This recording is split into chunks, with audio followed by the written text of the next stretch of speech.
Good evening. The first item on the agenda is the closed session portion of the meeting. May I have a mover and seconder to go into closed session under the authorities as printed in the agenda?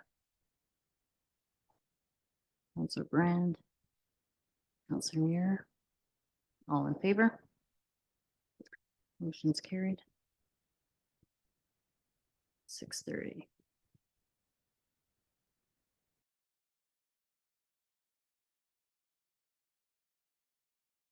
Okay, rising from closed session. Council approved the closed session minutes from the June 17th, 2024 council meeting. Council discussed, council discussed councillor applications. We did narrow it down to 3, and we will be voting on that later on in the agenda. Council will have to go back into closed session at the end of the meeting. Okay, time being 7:02, I'd like to call this meeting to order. First item on the agenda is the traditional territory acknowledgement, followed by a moment of silence. Council, the Township of Red Rock hereby acknowledges that we are on the traditional territory of the Robinson Spirit Treaty, and that the land we gather on is home to the Red Rock Indian Band, the Anishinaabe, and Métis people.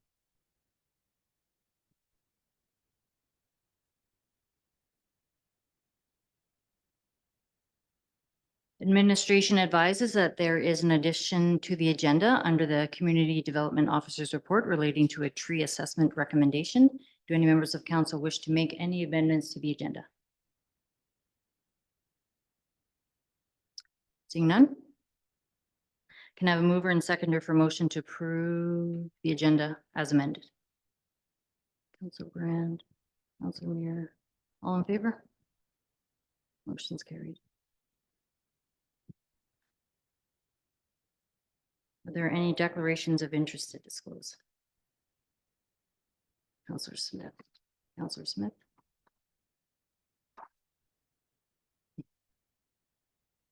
Hey, do we have Suzanne? I don't see anyone from Superior Country here to make the presentation and scheduled. They did share the report.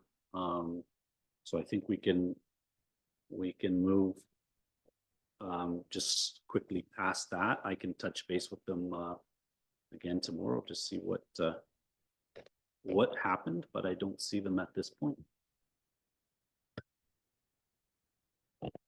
And these reports are posted on the website, and people do have access to them. And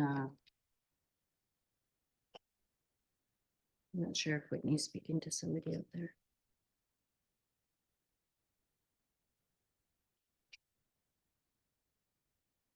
No, Yeah, they were confirmed. So I was expecting them tonight. But, okay. I will look into that tomorrow. Okay. So no deputations. Right. Okay, moving forward. The open session minutes of the last regular meeting, June 17th, are at items 5.1 in the agenda. Are there any errors or omissions to note in the minutes? Can I have a mover and seconder for motion to approve the minutes at items 5.1? Councillor Muir, Councillor Smith.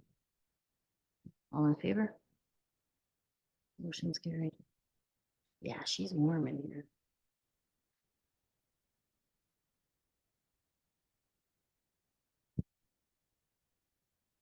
Okay, we have one resolution from the Township of Cobalt regarding the request of the province to provide financial assistance to municipalities to complete the Arrow asset retirement obligations. Yep. Is there a mover and seconder for motion to support the correspondence from the town of Cobalt regarding the request of the province to provide financial assistance to municipalities to complete the Arrow asset retirement obligation? Councillor Muir. Councillor Smith. Yep, no, that's okay. All in favor? Motion's carried.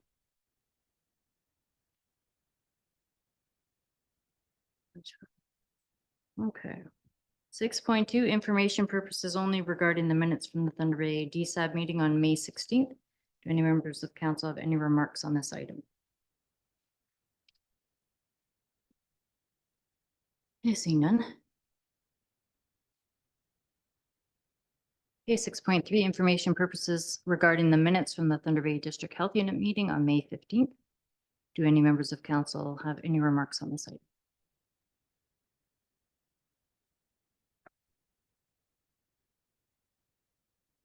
None, okay. 6.4, information purposes from Superior North Catholic District School Board regarding before and after school programs in the area. Do any members of council have any remarks on this item? Councillor Smith? I actually don't even remember getting the survey when my kids are in that school. Because my kids do use it. So it's surprising I only see 6 there for Red Rock. I'm very surprised considering it's always full. Like it was too many kids wanted to use it this year that they got turned away. So, and I do know that from my experience with St. Hilary's, they've not always sent out things to me. So I'm just saying, I'm more of a comment saying I'm very surprised with the numbers. I think the numbers are low myself, so.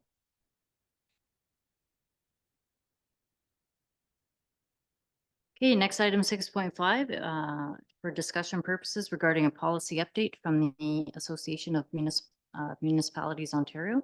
The update includes a letter of support and resolution for the provincial government to recognize the physician shortage in Ontario. Do members of council have any remarks on this item? Councillor Smith or Mira? So are we going to send one from Red Rock or is it going to the NOMA and Thunder Bay District Municipal League? Are these, or they asking for each municipality to send one? Yeah, this one we would send on behalf of us as support. Any other comments?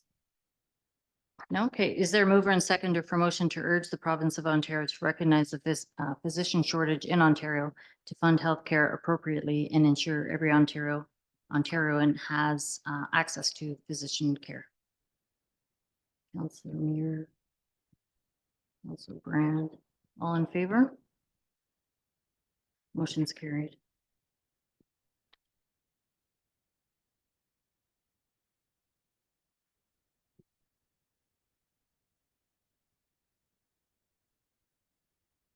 Okay, next item 6.6 is for information purposes only regarding a thank you from the Red Rock Fish and Game Club's annual trout derby.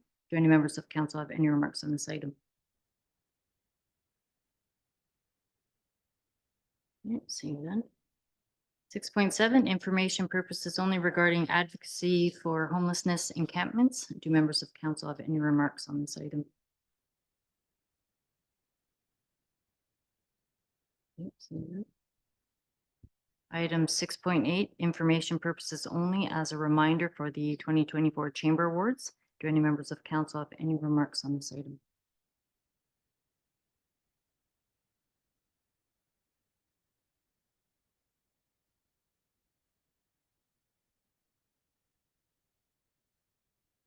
Okay, seeing none. Councillor Smith. Sorry, I was waiting till you said, say none. Are they asking us then to also put in volunteer of the year again? I thought we already did that. Or was that something different? Or was it different? Okay.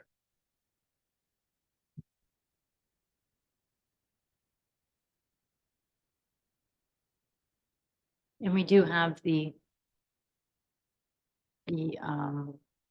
nominations out. We do have them up and accessible to the towns, to the residents, right? Okay. Yes, they are. So they can pick them up at the library or town office? Anywhere else? I don't think so. The library and the front counter at the town office for sure. Now, the chamber may have them other places as well. Okay. Though, which I'm sure they do at their member businesses. Okay. We've got. Is them that in maybe there. something we can do a social media post to remind people that they can pick them up or Yeah, we could, reach out to the chamber for their for form? yeah, for sure. We can look Never into that. hurts, I guess. That was 6.8. Okay, next item 6.9 is for discussion purposes regarding the Northern Emergency Managers Delegation at AMO. They are looking for a letter of support from council. Do members of council have any remarks on this item? Councilor Muir? Yeah, Mark, do you have any information on who the Northern Emergency Managers are? Yeah, so it's broken into sectors. So we sit in what's called the amethyst sector for our local emergency management. So what this is a piece where the northern regions, so you Sault Ste. Marie, Timmins, everything in between that and Thunder Bay are looking for support to get equal and fair funding throughout the province. So so that we can invest in our community safety just the same way as a larger area, for example. So we included it. It's in my opinion something that we should support, and that's kind of the territory that's looking is that northern region together. So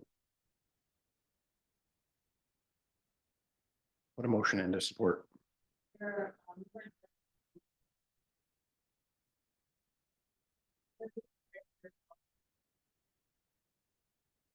One of those days. See, it's too hot in here. Is there a mover and seconder for motion to approve of letter of support to MPP Carolyn Mulrooney and MPP Trevor Jones with regards to the emergency managers delegation at AMO? Councilor Muir? Councilor Smith? All in favor? Motion is carried.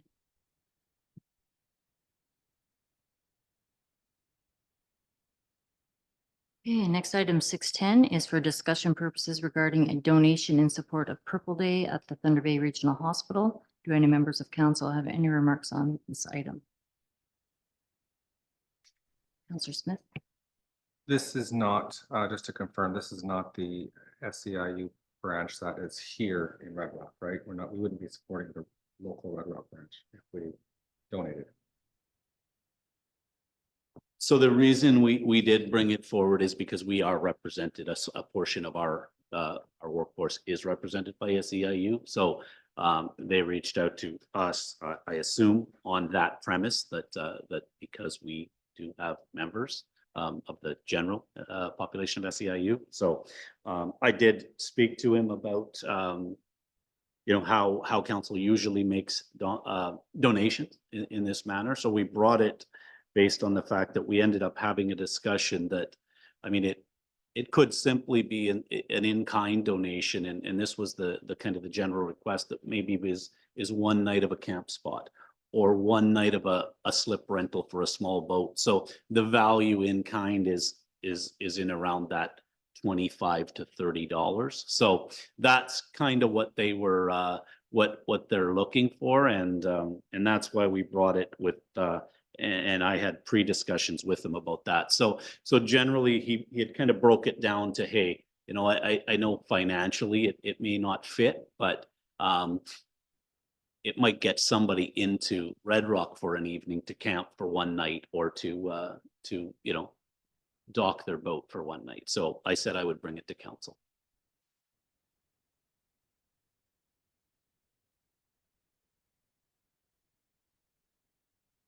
Okay, I'll just read the motion and we can do it. Do you have a question? Oh, okay. Are there any comments? Any questions or comments on that? Yeah, go ahead. Since I put my hand up, I might as well finish. Yeah, no, with the clarification, along if it's just a boat slip, which is, that $25, $30, I'm personally, I'm good with that. Also with unions, it might be SEIU, but they all have different locals. Everybody has a different branch and different representatives. This says healthcare. So in the bigger scheme of things, it's not just our membership here. Okay, is there a mover and seconder for motion to approve an in-kind donation of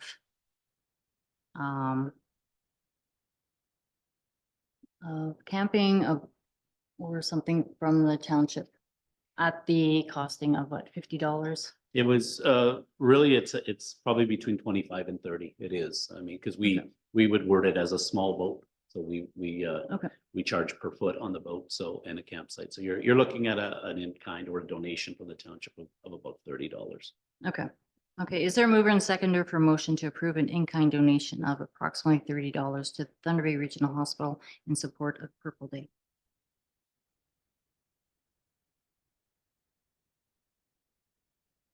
Counselor Smith. Counselor Meyer. All in favor? Motion carried.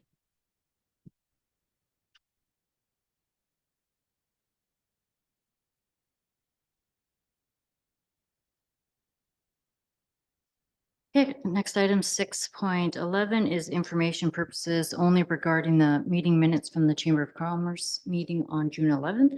Do any members of council have any remarks?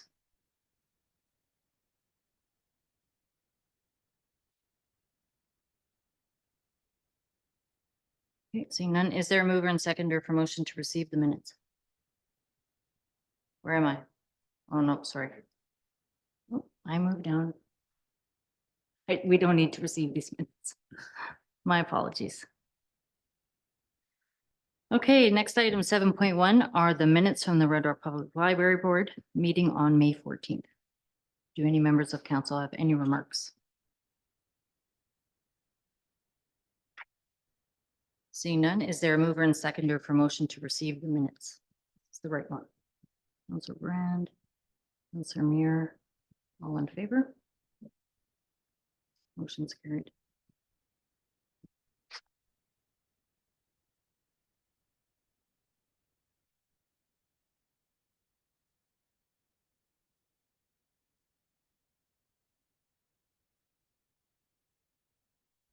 Okay, item 8.1 is the report from Community Development Officer.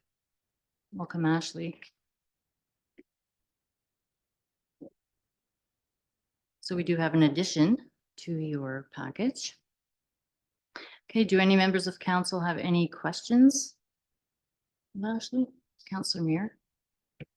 Yeah, just a couple of questions, Ashley. The last quote we got, what was the price of that one versus this one? So the original quote that we were going with for tree and tractor, including HST, was about $10,800. And so with the updated quotes have been included in the addition for this evening. So based on the increased amount with the entire inventory, I believe to kind of address the major concerns that council has with our existing tree canopy for the hazards and kind of like a basic assessment to address any issues that we could possibly encounter with this winter, as well as kind of the 2 to 3 year plan and the 10-year plan. So that's items numbers 1 and 2 in the updated quote. That would be sufficient to meet the needs of council at this time, rather than a full inventory. Unless you feel like spending a bit more money. Councilor Smith? The previous quote, that all income, 10 grand, where you Yes. said, did that include everything that this company was gonna, like, that this company is offering for the 23? This breakdown is a lot more detailed than the previous one. Okay. The other company was also fairly newer. I'm just trying to understand the whole, Yeah. the disparity in the price difference and. Honestly, the companies that provided the quotes were all over the board. When we received them the first time, a couple of them didn't meet the actual parameters of what we had set out in the quote documents. So this was a lot more thorough in the explanation of what was being provided. Rudder has worked in the township before, so they are familiar with the trees. They've done a couple removals for us, maintenance for us in the past. Councilor Muir? Yeah, that's kind of what my thought was, that this company actually knows what they're getting into. The last quote we got seems like it was quoted without having actually looked at the job. Did the other company come into town? Yes, Oh, I they did, yeah, I did a site visit Okay. with them when they Okay. first came down. So I think, yeah, no, and because the price difference here with this more detail, I think that's realistically what it's gonna cost versus what the original cost was. Yeah. Thought we were getting lucky there, but it is what it is. Okay, thanks, Ashley. So you'll see in the two quotes, there is, one of them was for the entire package, items 1, 2, and 3. The second one that was included was the pricing for just items 1 and 2. So, and that one comes to 7,700 plus HST.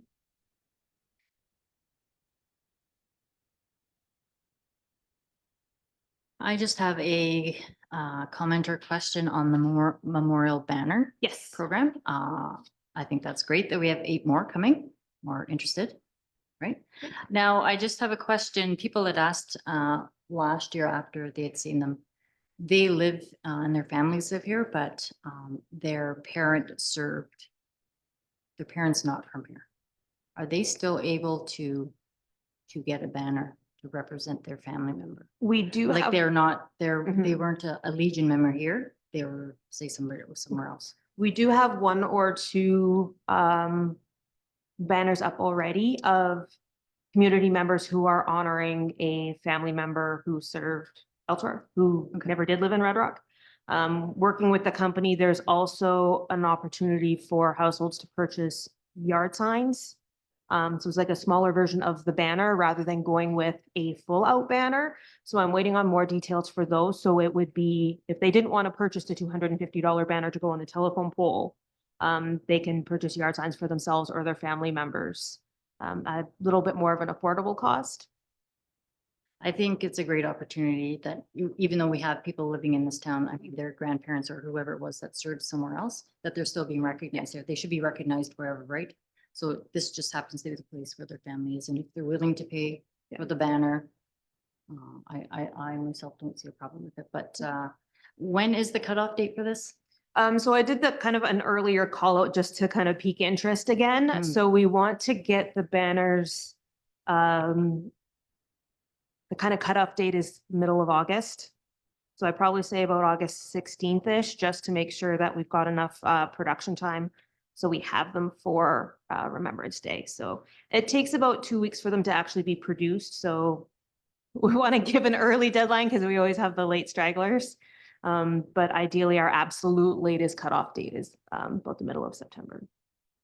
Okay, so maybe we can re-advertise, Yeah. sorry, on this again and for people to look for pictures because I think that's a huge piece of these flags because it is amazing to see them upside. Councillor Muir? Yeah, I had a question about those banners as well too, that the mayor's brought up. So it's Canadian military banners. Like it doesn't matter where they served as long as they're in the Canadian military. It's the family member. So there are members who served in World War I when Canada didn't have a military. Okay, so British, but. So that's where the Union Jacket's included and the Canadian Right. flag. Right. So if there was somebody who maybe served both, but they ended up coming to Red Rock, we can change those flags at the top of the banner. If there's a connection to Red Rock, then through a family member or living here, I see no problem recognizing them. Okay, no, If that's just a question. Council's on board with that, because that we can change the flags at the top of the banners, if depending on where they served. Yeah, And other I'm community, fine with that. Like as long as they're on the allies, with the allies, I'm fine with that. If it gets, I'm not even gonna get into that right now, but that's what I was kind of thinking. Mhm. So yeah, I have no problem for anybody that's followed with the allies having their banners up there. The other question I had was with regards to the current banners that are there. yes. Do we have any plan on taking the ones down and just disposing of some and then maybe ordering a new batch? So there are a couple different options. I'm still looking at the pricing of those options. So as the new memorial banners are going up, the old ones will come down. So when we have the lift on site to put up our new banners, we can get them to take down a couple of the old ones that are looking a little worse for wear. So, yes, Unfortunately, where we are located, a lot of the signs get exposed to sun and wind, and average lifespan you're looking at, if they're up year round, will be 5 years max. 3 to 5 years max. So depending on which style we go with, if it's a Tyvek similar to what's up there now versus a fabric banner like you see in Nipigon, they all have different lifespans, and it all depends on how much money you'd like to spend. Other communities have done partnerships with their schools where the kids actually design the banners. So they alternate them with a township banner and then a artistic representation that a community member or a kid has provided, and other ones will do kind of that pay to play where it's local businesses can purchase a banner, recognize the businesses or the organizations that can contribute towards the cost. So there are a couple different options out there. Most of the communities, Nipigon and Terrace Bay, are township, and then I guess like a feature, like a sailboat or Aguasaban Gorge, things like that. So they alternate them through the community. Thank you. Counselor Smith?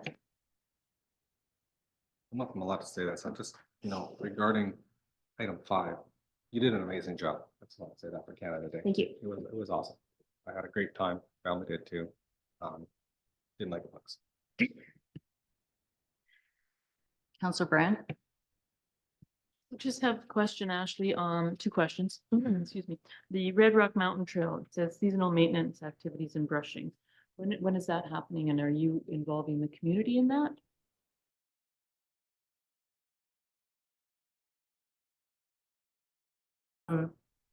And to do our annual brushing. So they do a basic trail walk to clear any windfalls, and about every 3 years, 3 to 5 years, depending on growth, we do a major cutback to do the main corridor to help prevent further grow-overs.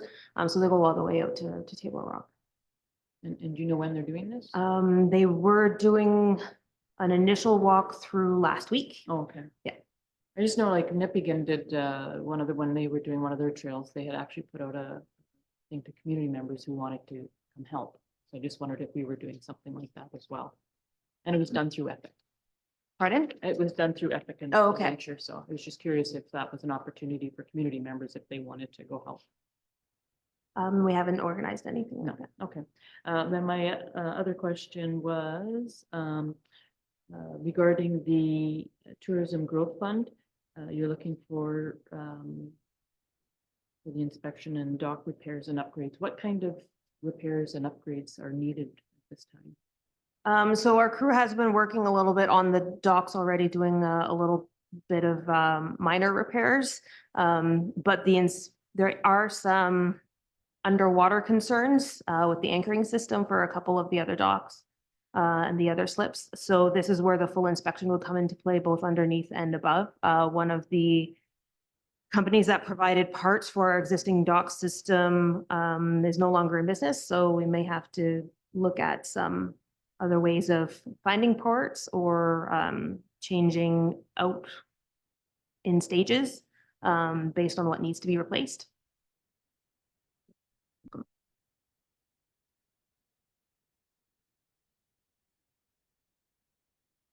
I had something there.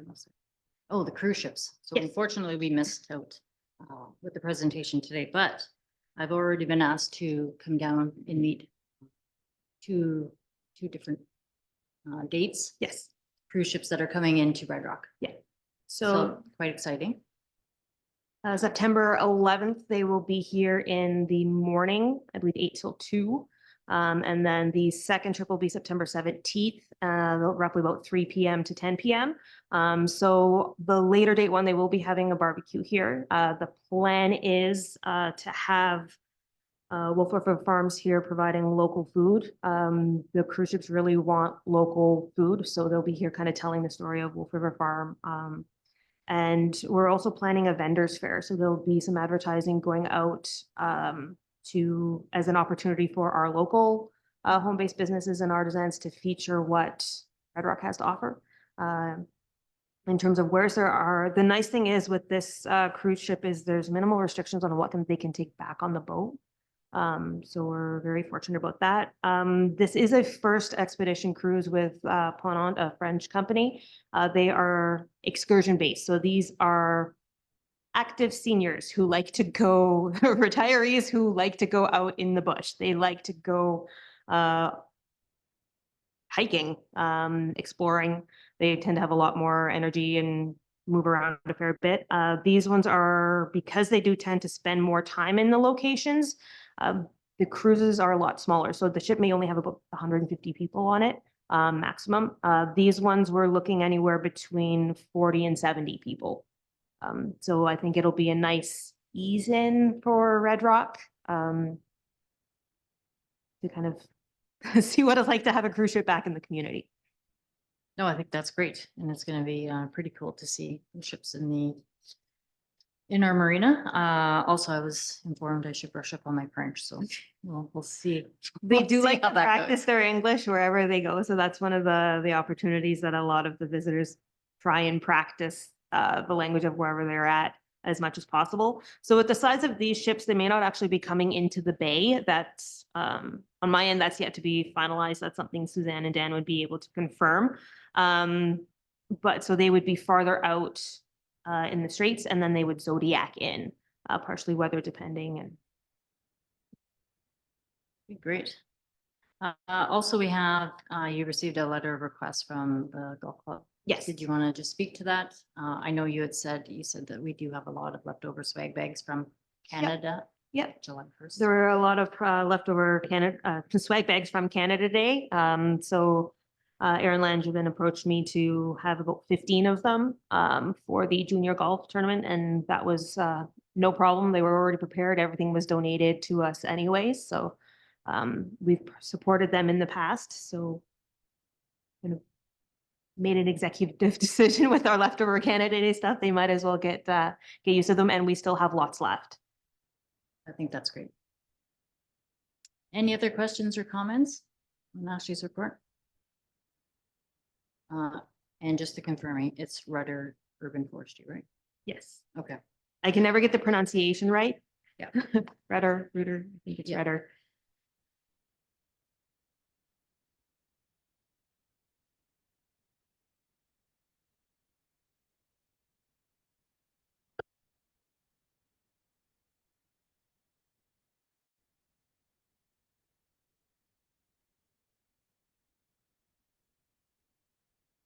And if I can make one last comment, we have 30 participants registered for the Paiute Mountain Run already, which is pretty awesome. I'm sitting at about 12 volunteers. So if anybody wants to volunteer for Paiute, that would be awesome, especially students who are looking for volunteer hours. So I'm excited about the numbers we have so far. We're almost double what we had last year. So that's pretty exciting. We're doing well for sponsorships and prizes. So we'll be posting more about what some of the featured prizes are in the coming days. Sounds good. Thank you. Now, I don't know if I have the right amount on my. Okay. Sounds So good. again, that's the recommendation. That's the recommendation, Is for right. the lower one. Yeah. Again, it was a budgeted item, but again, it's funded through taxation. So Mhm. this is the approach that Okay. we're recommending for this stage of the process. In the event that we decide we want a full inventory, we at least have a ballpark of what just that component is going Right. to cost us.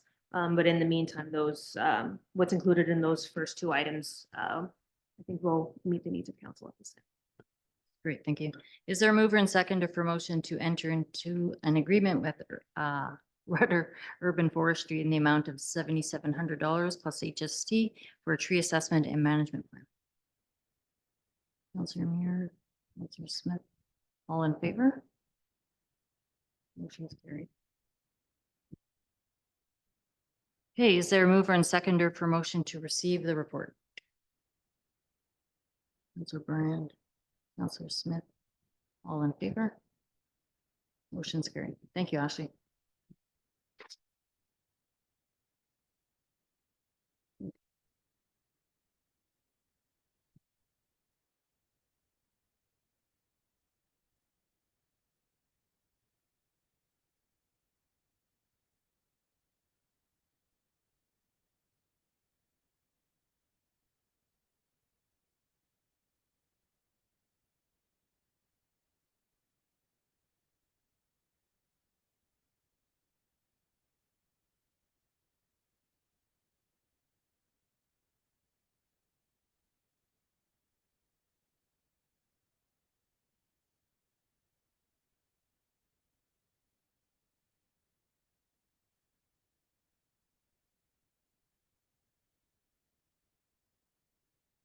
Okay, next item, 8.2 is report on administrative activities.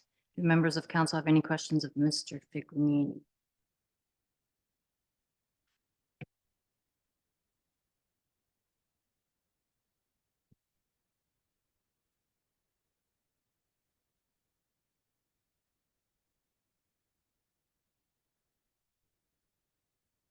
Mark, maybe you can go with the discussion. Where am I here? The verbal updates and discussion portion. Yeah, certainly, yeah, I can do that. If you write to that, obviously the summary of activity, if there's no questions on that, it's kind of just a highlight of some of the activities. But if we get to direction, discussion and updates, start right at the top with when we reached out to Rock Tech Lithium to do a community engagement in Red Rock, they have committed to that. So just the 18th of September.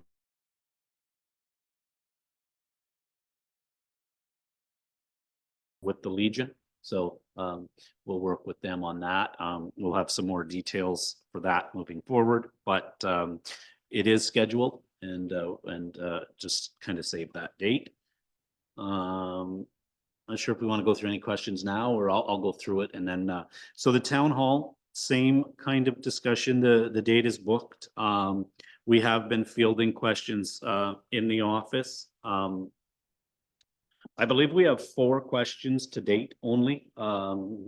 We do have some additional questions that come to us in the manner of non-identifiable. So I don't know how council wants to deal with those, but they're questions that are non-identifiable to the individual. I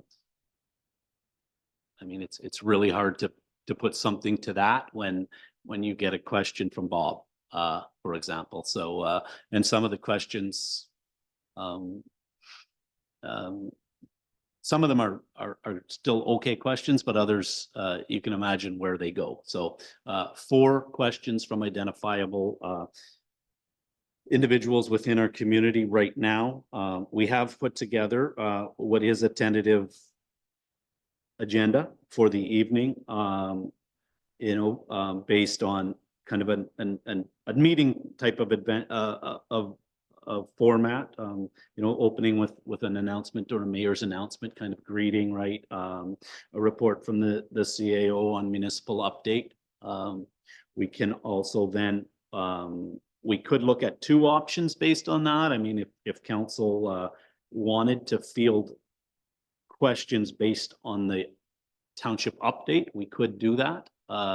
Strictly to the update, for example, if the CAO provides an update, say, for example, on BMI, and there was a question for that. We didn't have that in our original, but again, remembering we have 4 questions to date, and I believe our deadline is next Thursday. So we may still get more, but that's kind of the questions or the direction I'm looking for on that.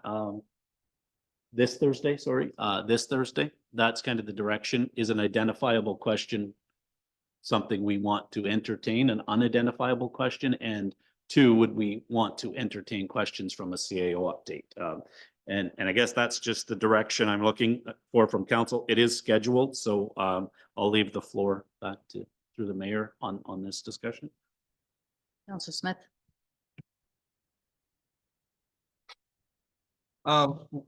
For me personally, I don't think we should field unidentifiable questions. We've been asked to do a town hall. People want to come and have their say. I think if that's the case, the people should come and have their say. Because unidentifiable questions can come from anybody, from anywhere in the world, who knows? And then for me, again, I do think, yeah, having questions from the CAO update is great. I know for me, I think if I was a resident, which I am, pardon me, I would like to, I would like to see a question maybe around, the lithium process, if we know what that is, kind of thing. That's just the end. Thank you. I'm not in favor of the anonymous submissions. We don't know if they're taxpaying residents. That's who this town hall is for. So they need to identify themselves because they're presenting their questions. We're not reading out their questions, right? So people understand. The point of submitting your questions was so we would have as much information as possible to be able to answer your questions. So that's my feelings on that. Counselor Muir? Yeah, no, same with me. If your name's not on it, then it's not a question. Definitely I'm okay with the CAO update and answering questions from that as well. 4 questions. Hopefully we get some more because again, it'd be nice. People wanted the town hall, so hopefully we can get some more questions in there and get it done. Counselor Brand? It's sad that only 4 have come in so far, and I think that's telling us that they want to have questions off the floor. I would again like to ask or motion that perhaps if we're only going to have 4 questions, maybe we can take a half hour to take some questions off the floor or from the floor, beg my pardon, from the floor. I'm not in favor of the CAO report. This is a town hall meeting, but I'll go with what the majority wants. But again, I think the community members had requested a town hall where they could ask questions from the floor, and I'd like to again request at least a half hour if we're only going to have 4 questions. So the CAO report is coming. I am the employee of you, the sole employee. So the direction of the CAO report is to highlight what's going on and what's happening in council. And that's where we're saying we could direct, or if it was the will of council to field questions. It's not me answering those questions. I'm giving the report. Those questions, after that, the floor is open to council. I mean, it's your meeting. I don't think it makes sense to have council providing updates from the municipality. And again, I'll take direction from council as to that, but there would be, under this format, there would be an opportunity to have questions from the floor based on updates of pertinent things that are happening in the community. So that does give the ability for somebody to answer or to ask that question in that manner. Counselor Muir? Yeah, I guess my question is for Councilor Brand. Why wouldn't the person write down the question that they want answered instead of just coming for an open session? They must have the questions in their mind already they want to answer. And then this way we're prepared to have the answer. Because if it's not a planned, it could turn into something, and I'm not going to put our staff in the way of just people just throwing out questions that no one has the answer to. It's not fair to them. And as an update follow-up, I did reach out to a mediator. So Wendy Landy, who's the president of NOMA, has agreed to mediate the discussion if that's what council desires. So I've talked to Wendy. She's more than happy to do it. Brings a perspective from both somebody who's heavily involved in municipal government, as well as our region as president of NOMA. So again, we're getting down to a crunch on it. So if we could set the final direction based on that, again, a meeting structure. So we would open, the mayor would have an announcement, welcoming everyone. There would be a brief report from the CAO on pertinent happenings within the municipality, and then the questions would be open to the floor based on that report, and then based on the submitted questions. So that's the structure we're proposing to council, and our recommendation is the same. If it's non-identifiable, then I don't know if we really want to field those questions. I'm in favor of the process that you've discussed. I do think that when we go to revamp, sorry, I'm not thinking of the word right now, our bylaw of town meetings or meeting procedures, that when we can change some of the language where we could have an open session. Because as of right now, what we're doing, because it's in our bylaw, is that it's acted like a deputation. So you need to submit, right? We don't have the option. It doesn't state in that document that there's to take questions off the floor. So we can have maybe an inclusion into that segment of the document moving forward to the next town hall, whenever that may be. And of course, I mean, it is your meeting. If there's suggestions on something you wanted highlighted from my office, then certainly we'd listen to that. We're not, I'm certainly not out there trying to put a report and, or make a presentation to council that isn't representative of, or to the municipality that isn't representative of what council directs me to do. So. And I think you must have a feeling with the questions that have come in so far, where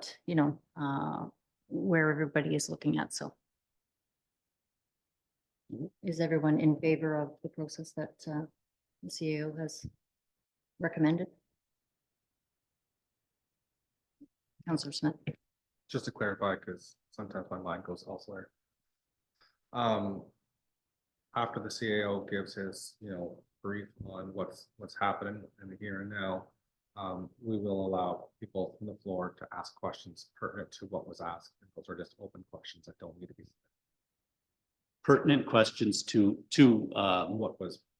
presented, right? Yeah. So I mean, if I don't want to get into all the explanations I of just it, making but sure I understand. it would be pertinent to that update, right? And I mean, the updates might be some of the work we're doing around our rec center project right now, or and I'm just throwing examples out there. I mean, That's fine. we'll come up with a list, and if there's any suggestions on that, please let me know. Would we be able to submit any topics we'd like to be covered by yourself in your update? Is that? Yeah, possible? exactly. That's I mean, if we Okay. had some time to do that, prior to the meeting, Yeah, certainly, okay. if there's something that we want to highlight, and it's something that, I mean, council directs me to do, then we'll do it.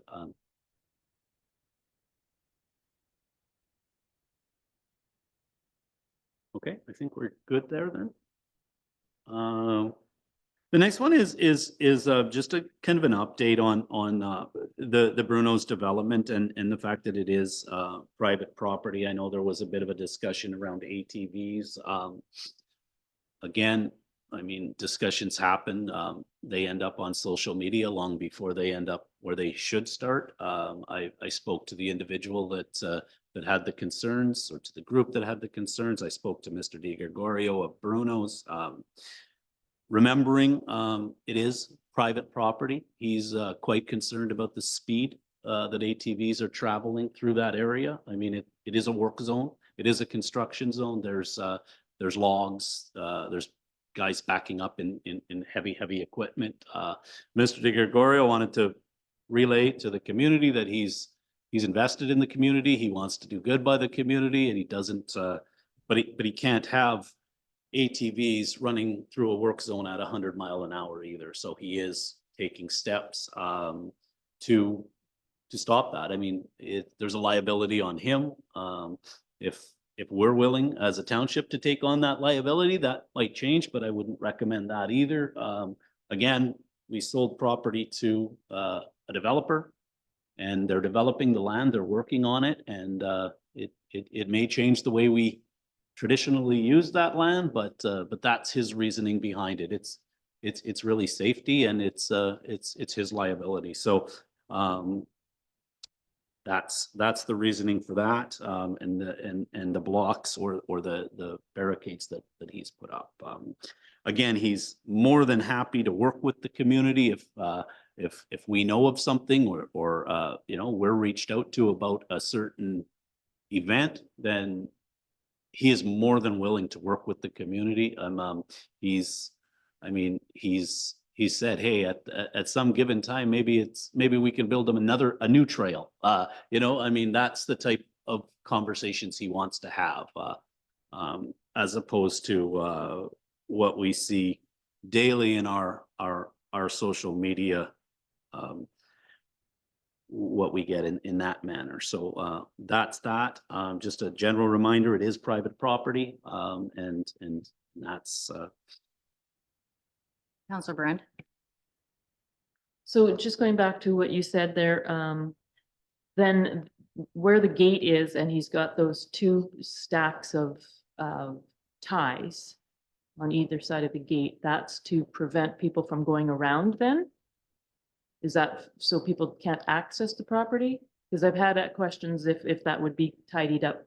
before Yeah, full and Festival, so I just want to understand, is that the reasoning why he has those there? I don't know, but I think we'll address, I know you have a question posed to me on that later. Yeah, on, but so I'm just maybe I'll saying that- answer it there. I'm just thinking that could be answered right here. That's my question. Well, I think and- if it's Okay. okay with the mayor, I'd like to answer it in, Okay, when it comes on the agenda. Landfill process, again, this is one that's kind of come to the township. We're working hard on it. This week, we actually have, a company or what we call a QP or qualified professional in to test our existing wells. So we have 5 very old existing wells on the site. So we're looking at a process now where we have to, see if those wells are operational and then look at, future studies, which we'll bring to council in the near future based on capacity, based on lifespan, and based on ownership. So it's a big piece of the future of our landfill, the capacity. It's something we may have, I guess, picked up late. I mean, in my opinion, it's something that should have been on our radar for many, many years, and it's something that we're falling into now. So we'll keep you informed on that, but just knowing that this Thursday, myself and the lead hand will be on site monitoring with a qualified professional of our wells. And then I believe it's August 18th, we have the MECP coming in to do a detailed inspection of our landfill. So Councillor Brand? a quick question. So our landfill has 5 wells. This is for like water wells? they're testing wells, so they test Oh. HA, they test, Yeah. Okay, thank you. again, they're old. We don't know if they'll work. This is stage 1 of the process. We're bringing in a qualified professional to assess whether these wells are still usable. If they are, then that's really good. Step 1. If they're not, well, then we'll combine step 1 into what are the next steps. So again, the next steps are assessing the capacity, assessing the lifespan kind of where that is, and then somehow determining a fair ownership of that piece. Again, remembering that, for lack of better way of explaining it, we own the garbage and the M&R owns the land underneath the garbage. So, but we're willing, we've sat with them numerous times now, and I think the best solution moving forward is to work together to find a solution that gives us a long-term landfill for many years to come. So that's that. Lift stations, again, just a reminder to our residents on 628. I mean, we just went through a major overhaul on our lift stations. We installed 2 brand new lift stations. I mean, they're plus $1 million investment. What we're still getting, and I don't know why we have to have this discussion, but we are still finding where there's large towel-like debris going into our system. It puts our whole system at risk. It puts approximately 10 houses at risk of sewer backup. For example, it's, in my opinion, unacceptable. It just doesn't really make logical sense. So just a general reminder that A, this is our infrastructure, and B, there's certain things that just can't go through a lift station. And I mean, not only does it tie up our staff for days or a day at a time, but it also puts the complete system at risk. So just a general reminder to the residents on that. Councillor Muir? Have they been sent letters letting them know the cost and what's going on? Yeah, we have sent letters out numerous times in the past. I mean, we will send letters. I was looking for direction, here, but we have and will send letters. I've asked for a list of detailed houses because again, it is isolated to 10 to 12 homes, I believe. So where we can make a physical phone call to each individual and say, I mean, this is what's happening. I mean, you never want to look at it as a point, but I don't think it's related to. I don't think it's happening from multiple homes because it's if you look at it, it's generally one similar product, so it more than likely leads to one home, but I can't say that for sure. But even one home puts the whole system at risk, right? And again, it's a 1.2 or $1.4 million investment that we just made, and it really strains on our staff. It strains on our call-ins, so it strains additionally on our wallets with the municipality because I mean, you get a plugged pump at 4 o'clock in the morning and you're calling 2 guys in. If you don't, you've got 10 basements that are flooding, and it's not going to be a good flood at that point. So again, we're just reminding, we will send additional letters, we will make phone calls, but that's really all we can do at this point. So just wanted to bring that to council's attention as well as the community.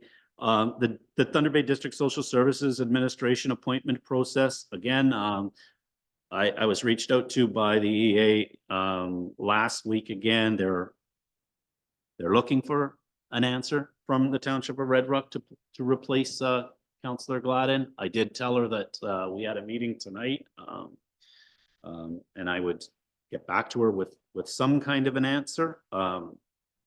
Again, there's one meeting per month.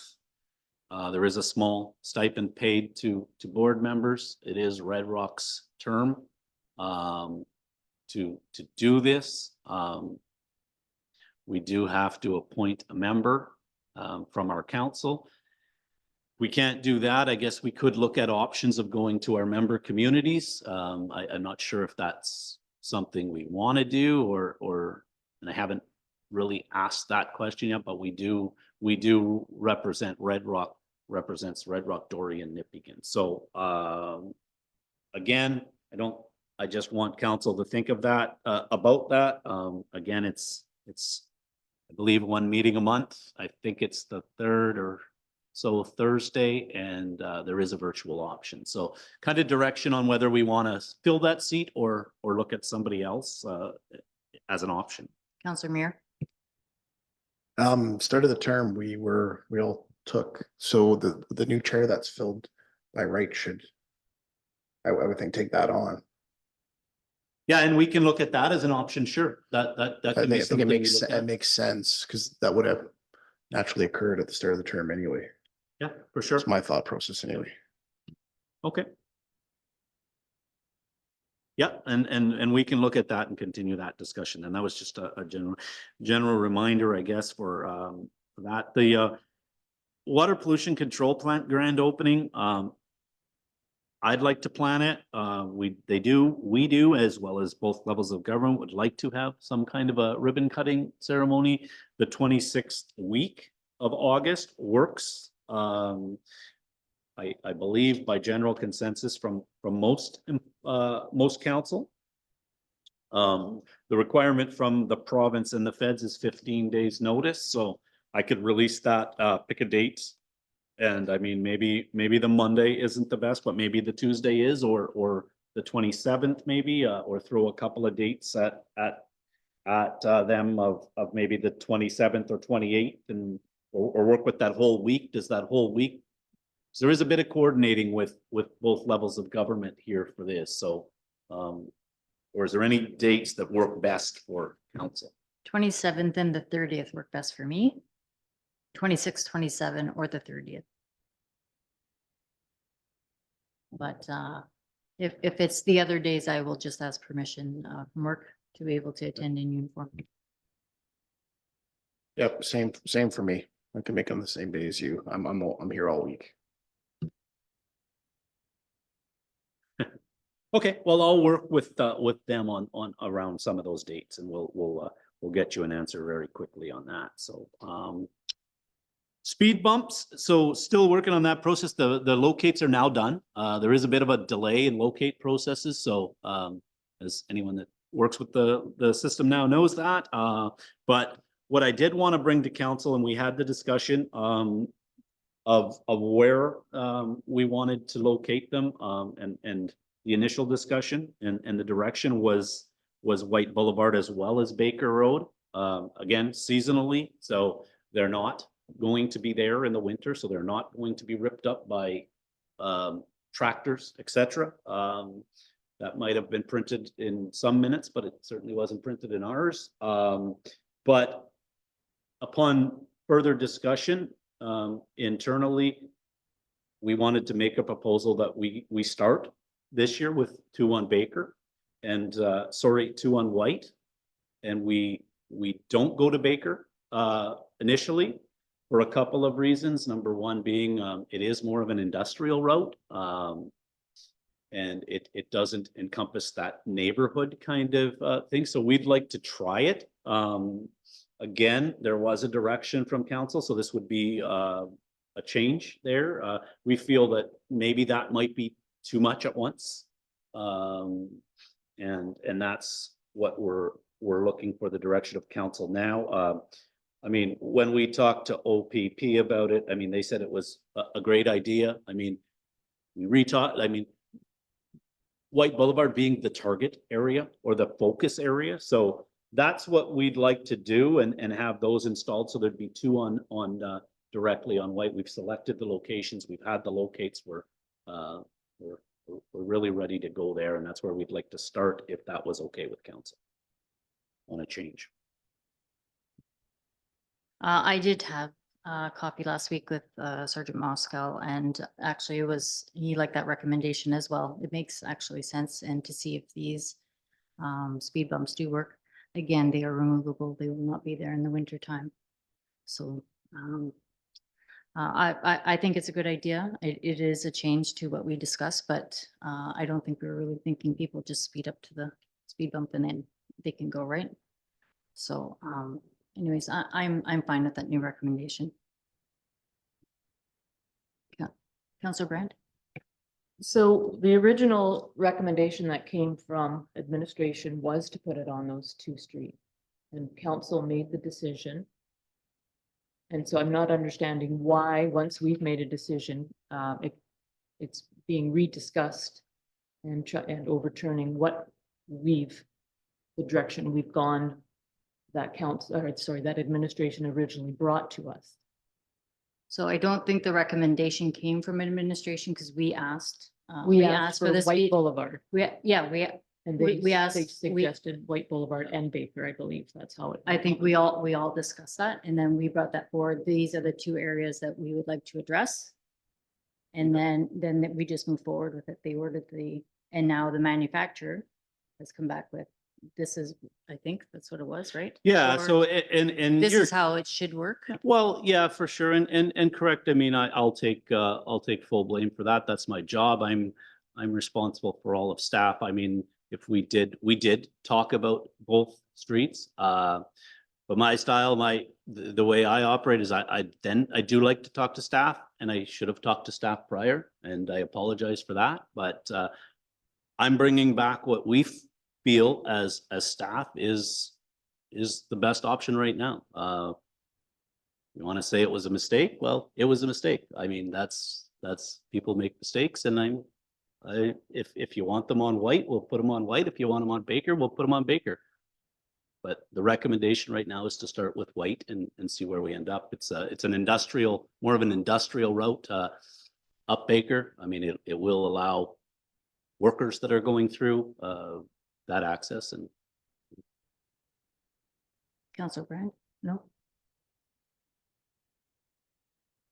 Councillor Smith?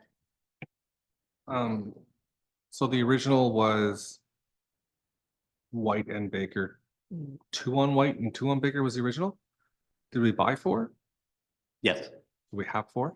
So, and the issue is they come in sets too, right? So if you were, the thought now is we're gonna go directional, both directional. So you're still putting 4 down, but you're covering both lanes, right? So on Okay, what so the original thought was just 1 in each direction on each road. coming in, And now you're gonna do 1 near, say, the beginning of White or middle, first third of White, and then the second third of White, or that's not right. in both directions. So your speed bumps, Yeah. instead of positioning them in the middle, for example, where you're, if you overlap 2 lanes in the middle, which was the original kind of thought, you're gonna put 4 down. We're gonna propose that we put 1 on each lane, so they cover the whole lane. You don't have anybody swerving to go around them. You'll see a lot times in the city, you'll see individual, even not, sometimes not even speed bumps, but just directional signs or warning signs. We just feel that the 2 as a pilot there, both in each lane, it'll get both directions to slow down. We'll space them out, or we believe, space them out enough that it does what it has to do on, and we'll is, try it from there. is there a manufacturer's kind of, recommendations for the layout? So do they recommend that you should normally do, 1 in each lane, 1 in each lane, or, is that how? Well, I don't know if there's a manufacturers, but that's kind of the general discussion we had, and when we And- had our discussions with. And was the this lead discussed with the OPP chief? Did he give any thoughts on that as well? Just curious. Yeah, in our opinion, and I've spoke to him, and so has the mayor, I guess, I mean, the 2-way, the direction and 1 in each lane seems to work the best. It like I said, that wasn't the original recommendation, but if we want to stick with the original recommendation, then we'll do that as well. We'll do whatever is the will of council. Counselor Muir. This makes more sense than our original plan to be. This is gonna, people will stay, they'll go slower instead of hitting that thing at full speed and swerving. So I like the new plan that you've come up with. Yeah, sometimes I guess, kind of just thought we'd go that way, but this makes more sense to me. Counselor Smith. My last one, I promise. Having 1 in each lane now, the way you are stating, will that affect ambulance and fire and all that jazz? I know before your Mayor Robson was saying it was good the way the other design was. Is that still the case? When Counselor Gladden or Nancy and I had discussed with this company, when we seen them down at AMO, I don't know what you want to call it, the chassis or the size of the ambulance or the fire truck can make it across without affecting the, And it would know, also leave the drive. Baker as an additional route Yeah. too, right? So. Yeah. It's not supposed to, it's meant for regular size vehicles. Remembering they're not a big elevation on these either, right? Like we're not, they're a rubber product. It's, they are mounted. That's why you need the locates. They are completely mounted into the ground, but, I think this is, again, I mean, this from further conversation, again, it's kind of new. This is something that we really haven't been down this path before. This is what I think is the best recommendation now based on what was originally put in front of council. Okay, last question now. After we make this decision now, what is the estimated time frame of these things actually going in? Yeah, And- so like I and said, the part two- locates are done. I mean, we have 4, right? So we're okay and ready to put them in. I mean, we were waiting for A, locates, and B, direction based on the fact that if we were putting 2 and 2, then we needed to do it that way. We have to drill holes. I mean, I will talk to the lead hand as early as tomorrow morning, and we'll put a plan together to have them installed. And then for next year, they'll go in really easy. Those holes will still be there. There won't be any extra additional work that will really need to be done for next year when you put them back in. Yeah, correct, because the locates are done, right? I mean, so some of the delay, well, a lot of the delay is locates too, right? You can't drill into areas, especially on the sides of areas. I mean, there's gas lines running down there. There's infrastructure. So, I mean, you can't do that, right? Obviously, but yeah, I think the time frame for next year, to answer your question, would obviously be a lot quicker to get them out. I mean, ideally, you might have them done in early June or May, or weather depending, right? So. Counselor Brand? So just a question, Mayor Robinson, the speed bumps, that was going to be part of my correspondence in number 2. Should I be speaking to that now, or do you want me to wait for that? We'll wait till the correspondence.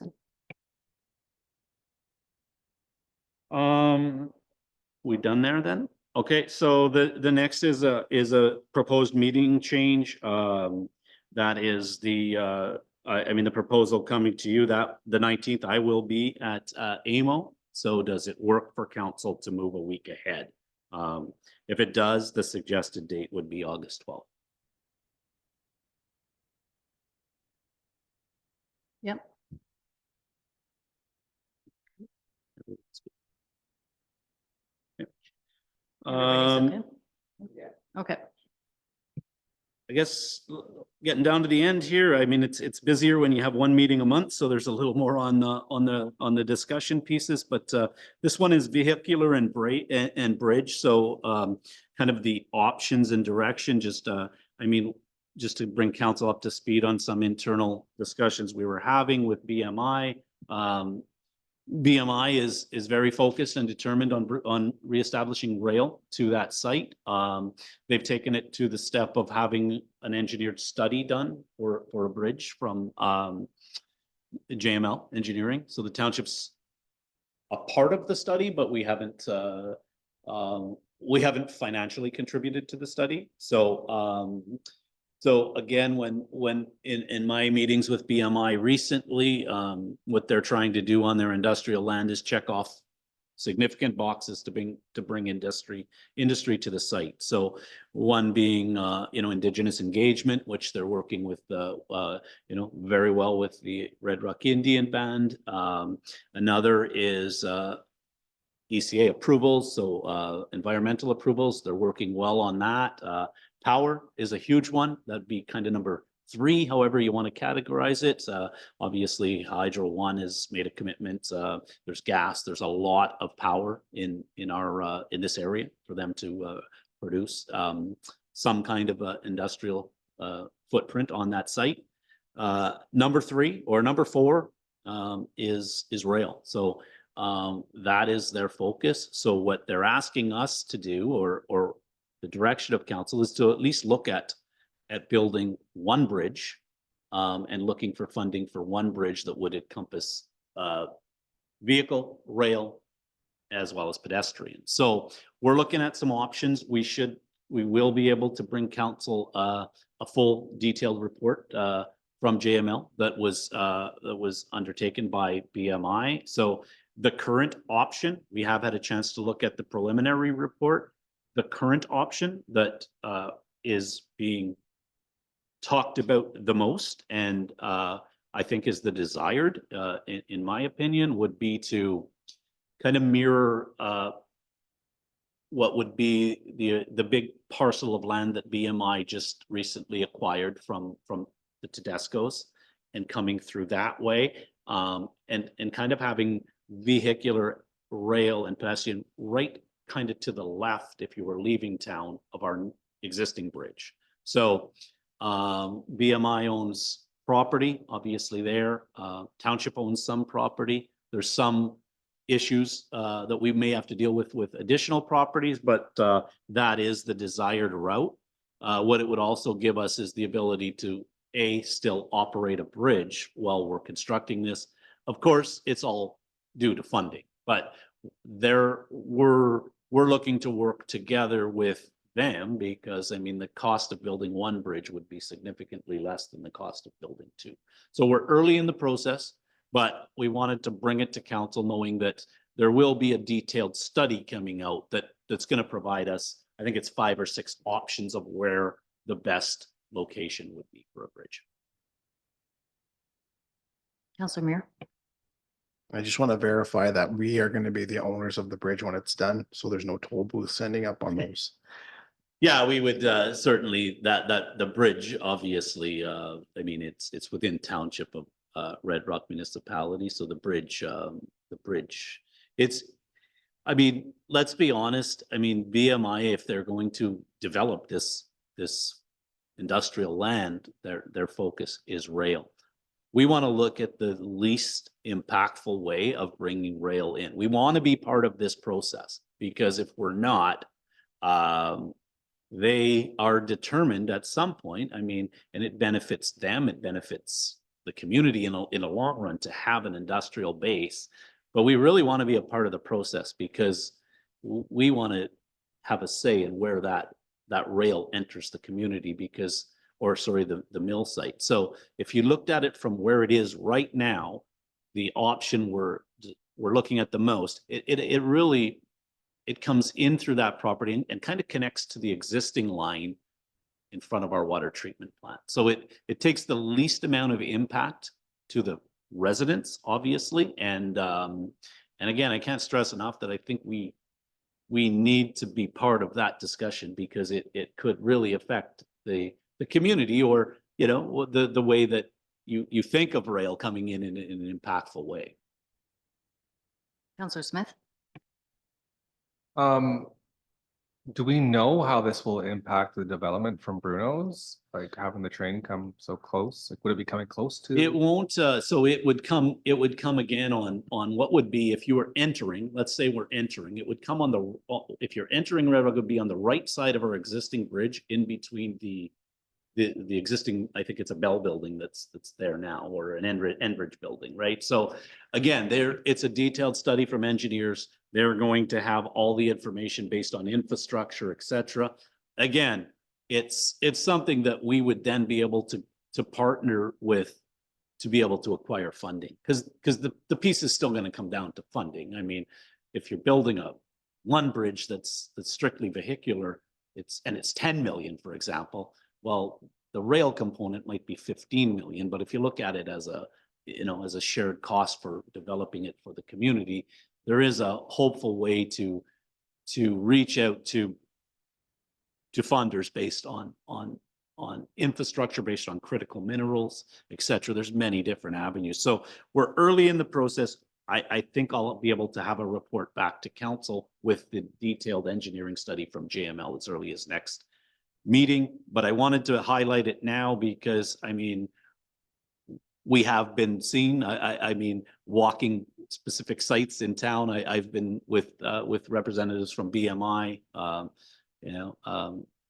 we've had questions, hey, what are you doing, kind of thing, right? So, I mean, again, in transparency, we do want to say that we are looking for direction to continue to work with BMI to try to find the best solution for everyone to reestablish rail to that site. Of course, the final decisions always end up in council, but we're looking for direction to at least continue to work with them. Okay.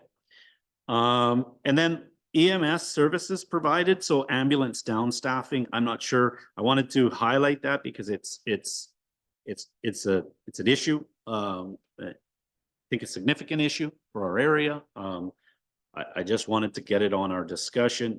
If there's anything council's looking for from the administrative role, or if there's a political role, I guess just a discussion and thoughts on that and how it's affecting our area. Counselor Muir? Did we get anywhere with the reports from the city, from Chief Muir? No, I haven't heard back from him after that original email answer. So, but I also haven't heard back from them at all on any of the EMS site locations or anything, right? So, Okay. So it sounds like we're being ghosted a little bit.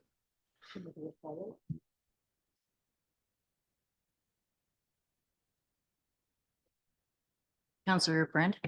Could we do some follow-ups to him and ask for the reports and locations information?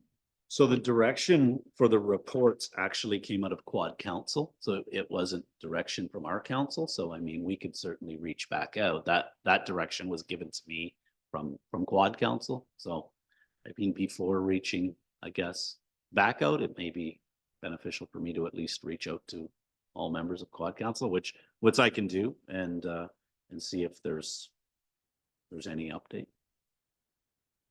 I don't think that's gonna hurt at all, so I think we should.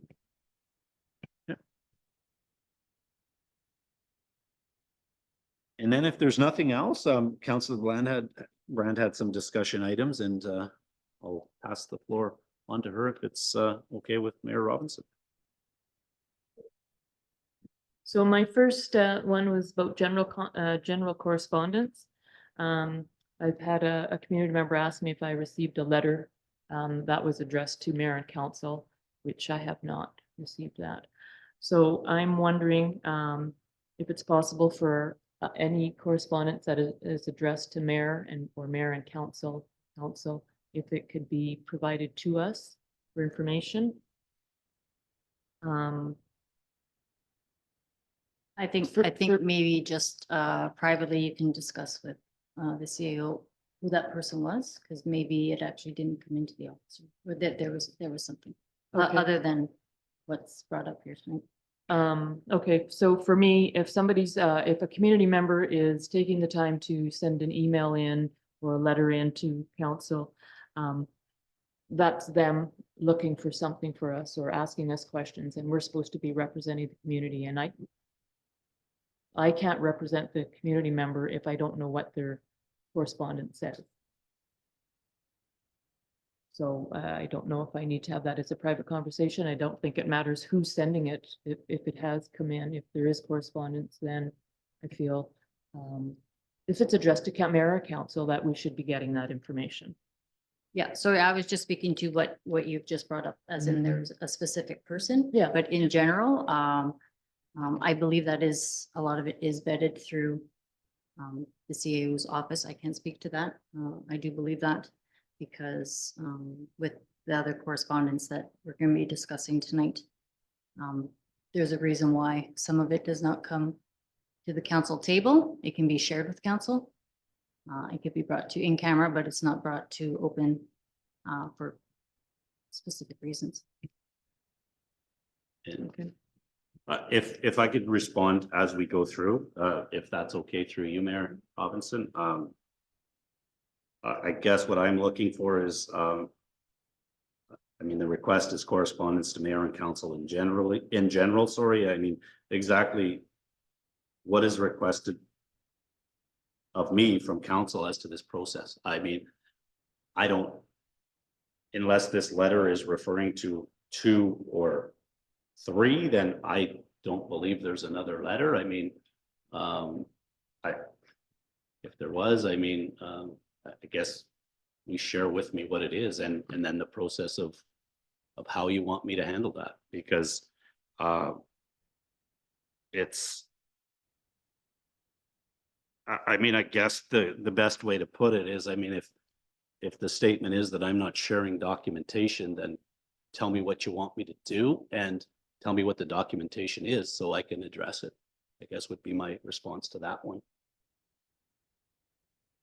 Well, we have a bylaw, and I'm not sure if this covers what you're talking about, but our bylaw 2020-12-10, paragraph 508, correspondence. The agenda includes those pieces of external correspondence addressed to council, the mayor, the CAO/clerk, or designate, and any other staff member that are intended to be brought to the formal attention of the council may be received for informations or referred.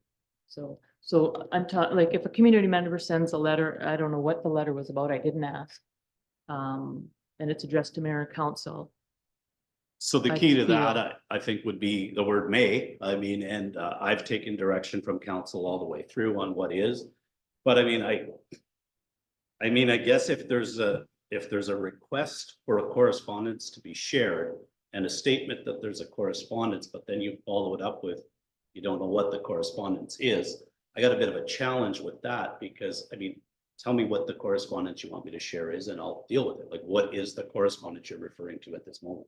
Right, well, I don't know what was in the letter. All I know is the person and What you what said, there was a information- letter sent to my office that I didn't share, so you No, kind of well, challenging my. that's, yes, no, and I can tell you after the information. Well, we're in open But- session. I mean, I'd suggest Well, for I'm the to- I mayor was that told- you tell me what the material of the letter was. I don't know what the material was. That's what I'm saying, and I can talk to you about it afterwards, but I was told that letters were sent to mayor and council and asked if I had seen it, and I said, no, I didn't.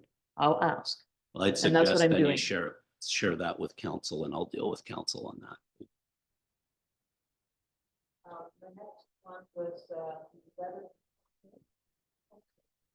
My next one was, I wanted to just briefly touch on counselor, or sorry, community member Cal Prostansky's letter.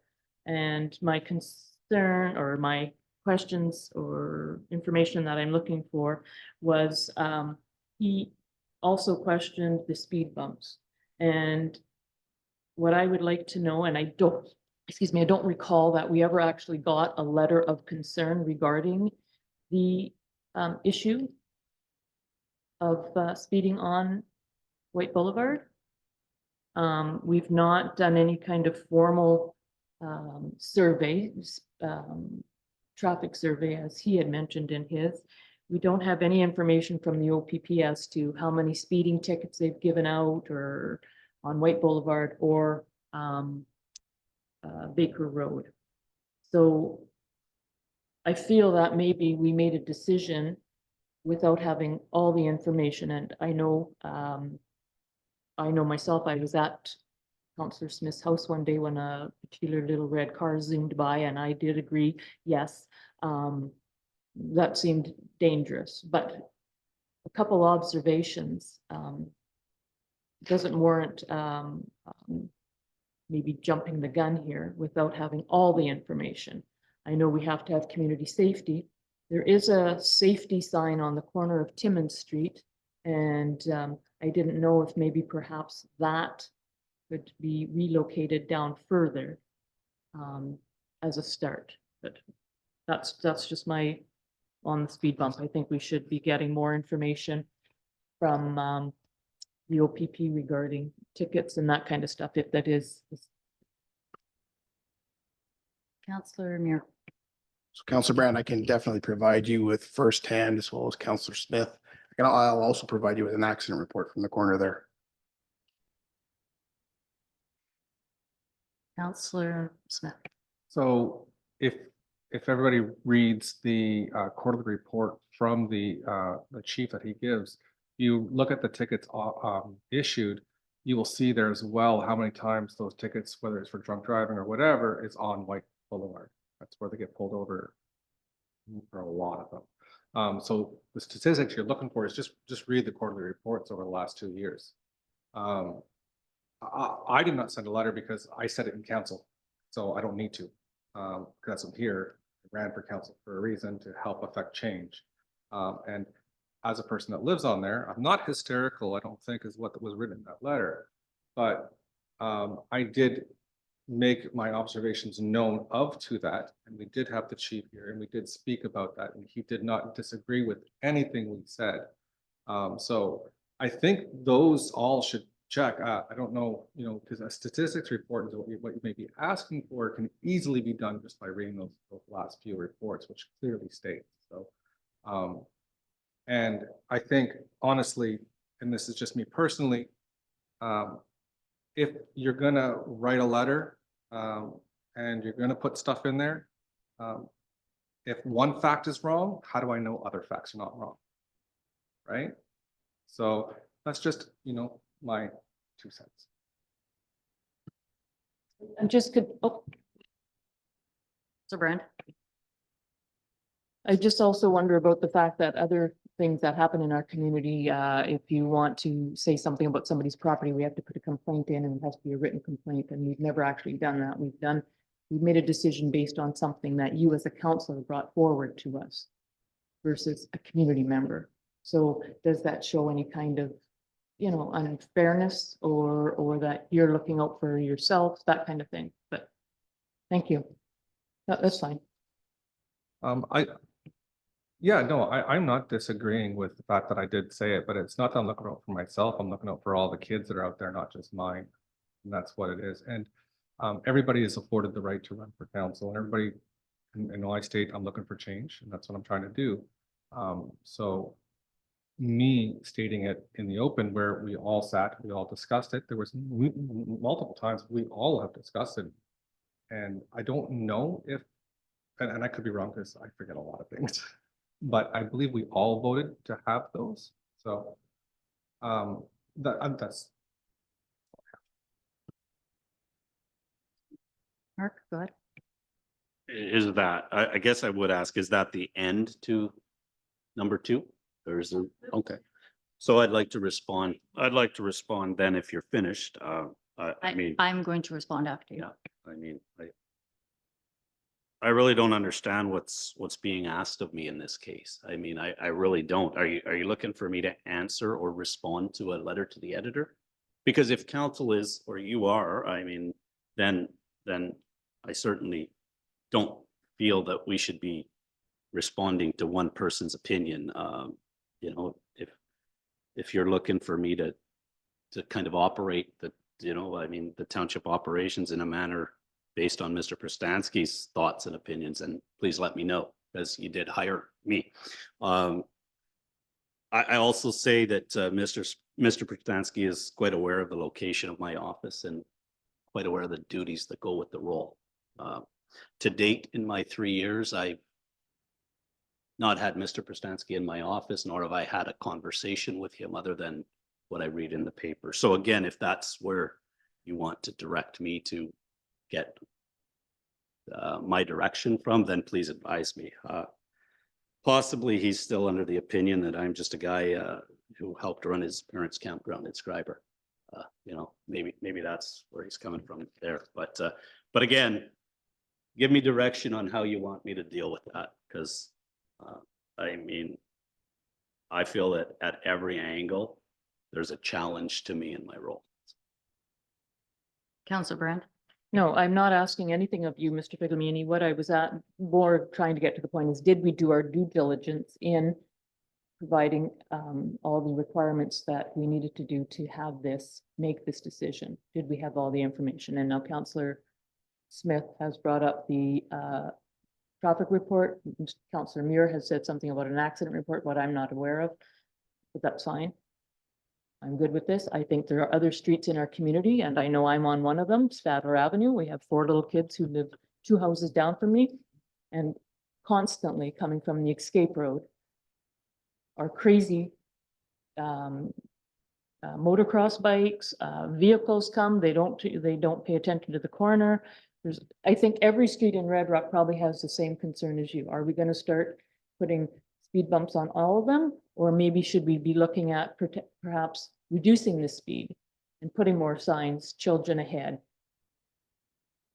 But I'm not, I mean, I'm not asking as elected anything of you. officials, those are your decisions. I mean, the system is pretty easy. You direct me what to do, and you know, if you feel we're not providing you adequate information, then get it from a letter to the editor. I guess that's all I can say. So I just want to, I'm going to try and keep it to the process. I think you're correct in vetting this when we receive this notice to mayor and council. I don't believe that we should have given this author the platform of this council meeting to discuss his letter, because there is actually nothing in that's pertaining to our policies or anything like that. What he has done, and I might as well speak to it now because it's here. He has criticized a business in this community that is pumping in hundreds of thousands of dollars in buying housing, renovating housing, fixing up properties, cleaning up yards, and bringing people into the community. That's a factual. So I'm not sure, you know, some of the people in town, there are quite a few households that actually make a lot of money and live in Red Rock and can afford $500,000 homes. I don't see him the author writing up the houses that went for sale on Nipigon, $300,000, $400,000, $500,000. It's not foolish. That's what people want nowadays. You leave their business. You keep your business to yourself. A little fairness, you would make rural residents pay for water and sewer. Again, this author was Reeve and also CAO many years. Not once, and I was 8 years under him, and not once was it brought to the table that it was going to be put onto the taxpayers, the residents in Red Rock. So I think it's unfortunate that he's now thinking that 2 years in, less than 2 years in, this council is going to do that. He understands what it takes. It's not feasible. This is how it works. Why not just say people who use the lift station? If it needs to be repaired, only those 12 houses, they pay for that. That's what he's saying. That's not how an organized township works. Also, I don't like the fact that he's discrediting any of the EDOs that have worked in this township. How unfortunate that they had to work under this author. I think it's disrespectful to our CAO and our current CDO, who both work in those roles. I think it's very unfortunate. I don't know how he would look at these people in the face and still walk around in this township. I think it's unacceptable. Where else? Where am I going here? That since the mill closure, right?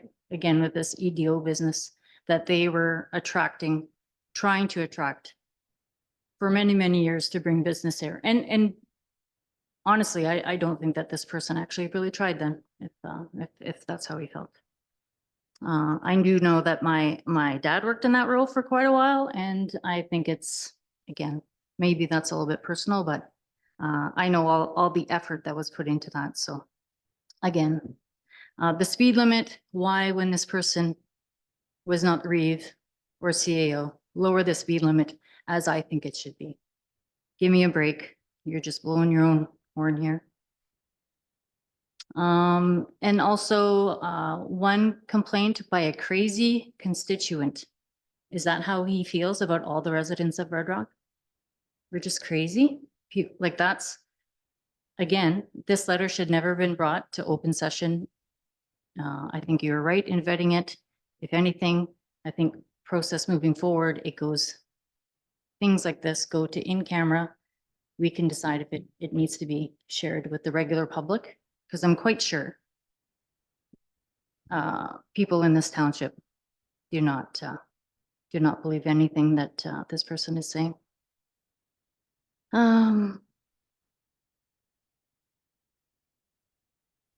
What else?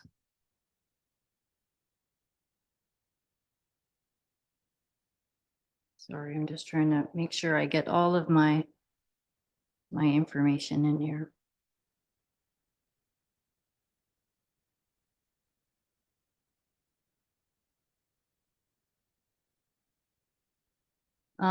Okay, I guess I'll just end it. I think this correspondence is from a bitter person talking disrespectfully about the residents of Red Rock. And I think maybe the residents should maybe comment to him about actually what it's like living here. Obviously, this person likes to shop, not locally as much, but again, this is what happens when you decide that you read the Gazette and you listen to gossip. You actually don't read the council minutes, easy reports. If we're all doing our jobs when we decided to do the speed bumps, we would have known we had all of that information, and that's why we move forward. So now to come back and second guess it just means either we forgot what we had decided on, or we weren't fully informed, and we need to be informed when we come to this council. That's it.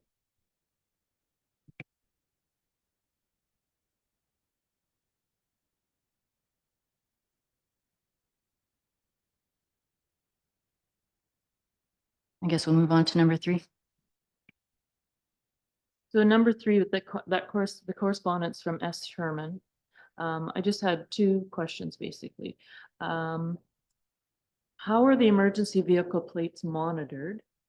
And when a firefighter retires or chooses to leave the fire department, moves away, are the plates returned to the township? It's just my two questions on that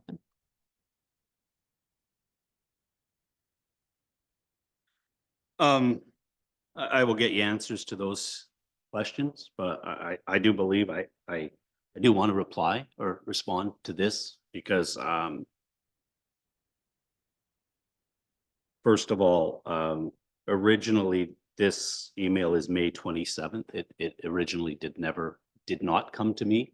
I was shared this email by a member of by council, and I addressed the situation. As soon as I became aware of this, I handled the situation. I'm not sure who has ever in this room watched the Dukes of Hazzard, but that's what we had. I see this as targeting without identifying individuals. But really and truly, this should not be on an agenda, in my opinion. But I mean, I had to put it there. It goes against everything I stand for as a person and a leader, to be honest. And without identifying anyone, I'm publicly apologizing to the person that I believe is being targeted in this email, and I think it's unacceptable. Do we know who this person is? If you want to go into closed session, we can easily, Mayor, finish this. So are you speaking to the author of this? No, we do not. No, we do not. And those are vanity plates, I believe. Maybe you can speak to if they're owned. I don't believe they're owned by the township. They're, Yeah, I think what the issue is because now we've included this correspondence with what they feel with, I'm not even saying it. So if we're only addressing the license plate, then it just means that that's a vanity plate. Usually only active firefighters use them. Again, this was dealt with yeah, it through was. the CAO, and again, I don't believe you did correspond properly. I believe that you vetted this correspondence and you dealt with it. It did not have to come to the council table, but Councilor Brand. So when we got this, it was addressed to us. Mr. Figlamini was not, and I was waiting to hear if anything had ever happened. And I hadn't heard. That's why I reached out to Mr. Figlamini about it, because it was concerning to me. So would we not, I'm not sure who on council reached out to him with it, but would it not have been appropriate for all of us to know that somebody had provided the information to Mr. Figlamini, and then Mr. Figlamini let us know that it was taken care of? So that I do believe I responded to this person saying that it's being taken care of. I never got that. So my apologies on that then, because I don't recall seeing that. I was waiting, and that's why I contacted Mr. Figlamini. Okay, yeah. I do know I did respond to him, and that was already after this was dealt with. Yeah, and again, I think it's something that was dealt with internally. I think it was something that was an oversight. It was something that, I mean, if you want to call it a momentary lapse, but it was dealt with internally. I do believe I did advise council that it was dealt with. If I didn't, quite possibly I was tied up with something else that day, but it was handled internally. And again, it got to me through another member of council, and again,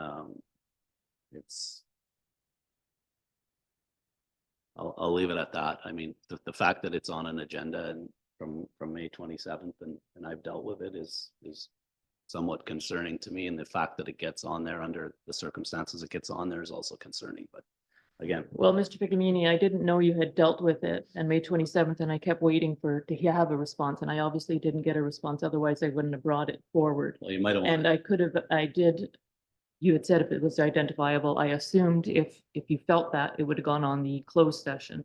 And I did send you an email. It was late because I, as yourself, was busy with other things. And I said that was the only item on my request that I felt would probably have to go in closed. You requested an So- item be added to an agenda. I added it. I got an email from you today that said, that, maybe it should go. I answered that email to all of council and said, listen, if this gets identifiable, then we'll move to closed session.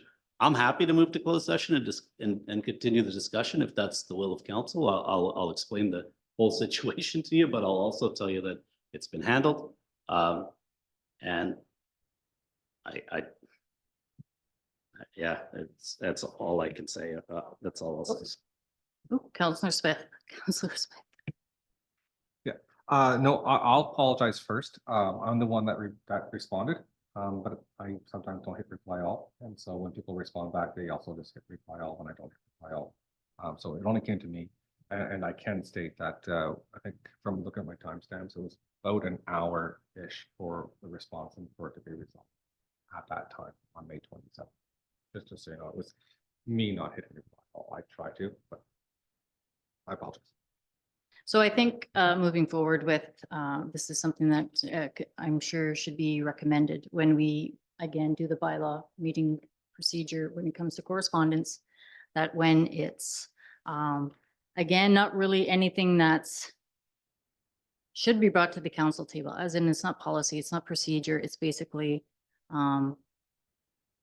almost a personal comments or things like that, that it should go to in camera first and we can vet it. I mean, the CAO, that is his job, he can vet them.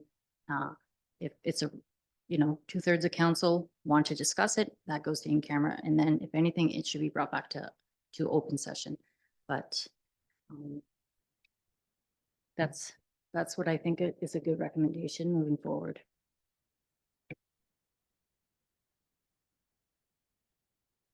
Is that everything now?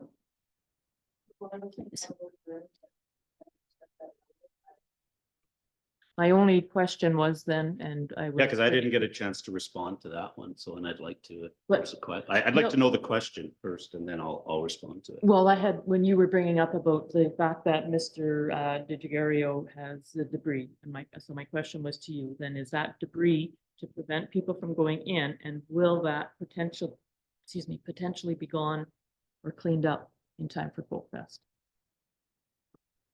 So collectively, I'm working with Mr. DiGregorio on, it is a construction zone. He is developing property. I don't know if they're there for that reason. I don't think so, but we're collectively working on ways to remove those. It's not an easy process sometimes to get rid of CP rail ties. We're working with CP rail. We're working with Mr. DiGregorio. I mean, I'm sure if I said to him tomorrow, move those ties, he'd quite possibly be able to get it done in a timely manner, I guess, but we're trying to work with them.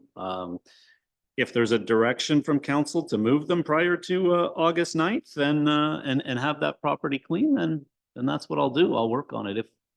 If not, I don't have an answer for you of whether they will be removed at that time. I don't have an answer. I honestly, because so many people drive up and down there, and the way the property is, what happens if somebody bursts a tire or wrecks their vehicle? They're going to come back on them. So I really don't see a problem with that. When you're at the marina, you can't really see a lot of that, but anyways, it is his property, and I'm sure he's going to do his best to work with the township. And obviously, those are, the railway ties are oiled and stuff like that, so there's proper disposal. Councillor Mayor. Your paving season's about 3 months. We're almost done that, so that's fall job. They can do that in the fall, clean up the site in the fall. But it's gonna be tough to see crews out there. I don't know if reaching out to them is gonna make a difference. They probably have their schedule done now for a while. They've got no machinery over there. Okay, any more comments or questions on the report? Is there a mover and seconder for a motion to receive the report? Counselor Brand, Counselor Mir, all in favor? Motion's carried. Okay, next item 8.3 is a report on the application submissions for the vacant councillor seat.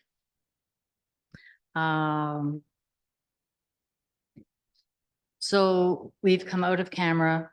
In camera, we discussed all the applicants. We've narrowed it down to 3. So what I'm going to do is go through the in alphabetical order, the 3 remaining candidates. And we are going to select the councillor position this evening. Council has 1 vote. We're all okay with that? You remember what we discussed in camera? Okay, so obviously it's not specific order. We're just following what was presented on the agenda. So alphabetical order, Brooklyn Jean. James Legacy. Yeah, okay, sorry. Okay, so candidate, I'll say number 1, Brooklyn Jean. Any votes? Or please raise your hand. Candidate, what did I say? 1? 1, yeah. 1, candidate number 2, James Legacy. Candidate number 3, Denis, no. So the next counselor filling in or replacing Nancy Gladden is Denis, no. Am I saying that correctly? Okay, is there a mover and seconder for motion to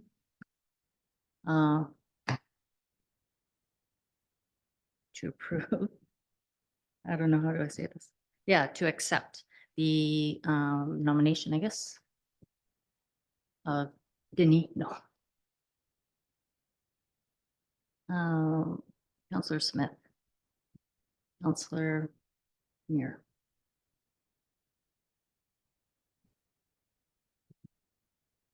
All in favor? Motion's carried.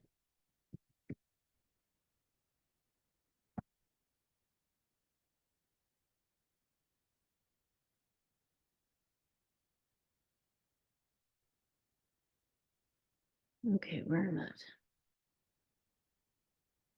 Okay, next item 8.4. We do have a conflict of interest, Mr. Smith. Yeah.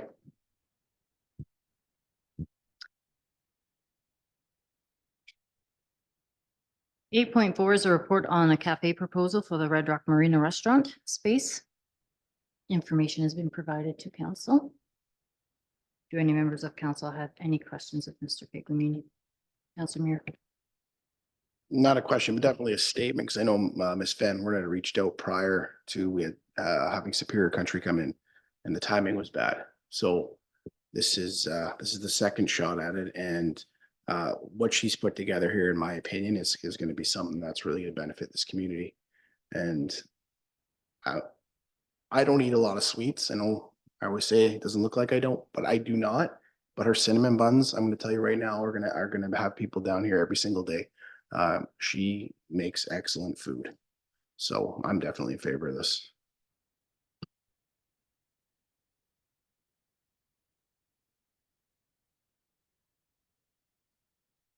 I just want to say I don't have an issue with the unsolicited offer. I think the township is going to work on a policy or procedure on when something becomes available and it's stagnant for a long time. How do people approach that? Is it through social media? Is it something online? Is it how do we make people know that that space is always available? So I mean, I guess you could always be recruiting for somebody in that space, but I look forward to this, and I think it's great to have another place in town to provide this service. Councillor Brand. No, I had a little bit of conversation through email with Mr. Piglamini, and one of the things that I just wondered if an easy way would be when it isn't being used, if we just put for rent sign in the window, so people know that they could contact the town office if they had that interest. So, but that was just a brief suggestion with him. Yeah, I think there's some possibilities with other spaces that we do have that could be used for any purposes, right? Like, Yeah, certainly not against a policy. I think that's probably where we should go, but I mean, at this point, I mean, this is unsolicited. I mean, and I mean, you see the recommendation that I've made. I mean, in 3 years or so, I've been approached by 2 people for this building, for the restaurant. It's been her both times. We didn't have it advertised, and maybe moving forward, if that's something we want to look at, which I think, I mean, I'm not saying we shouldn't, I think we should for our rental areas that we put a process together, but currently right now, this is an unsolicited offer that we wouldn't have, generally speaking, without it just being unsolicited, because we had never had the direction, or we had never really had a discussion to look at it. So that's what's in front of us now.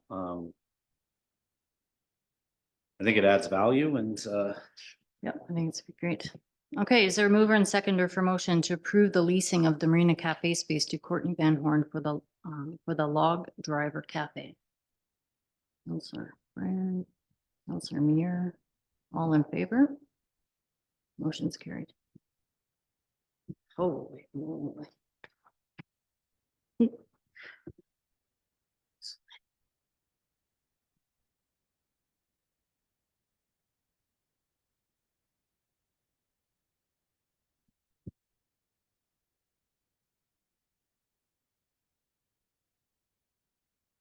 Okay, 9.1 is a bylaw to enter into an agreement for the Canada Community Build Fund through AMO.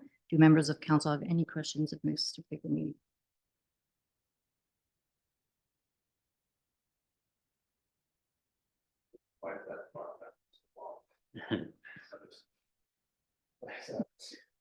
yeah, I mean, and I'm just pulling up just for a little bit of information I'm pulling up the allotment. So what this is this is our CCBF, or what is commonly known in the past as federal gas tax. So it's federal funding that flows through the province. So AMO handles that. So if you look at our allocations, you know, for 2024 through to 2028. It's an average of 56,000 in 2024, and it goes up to 61,000 in 2028. So it's an annual allocation of about $60,000 roughly that we get. So we need to have this this bylaw passed. We'll send it out to them tomorrow, and they'll send us our 2024 allotment. I think as early as next week. It was going to come, but it's just, yeah, it's a long document. But it's part of the process to get your funding. Yep, and second, I think. What did I? Okay, can I have a mover and seconder for a motion to pass the bylaw? Counselor Muir, Counselor Smith, all in favor? Motion is carried.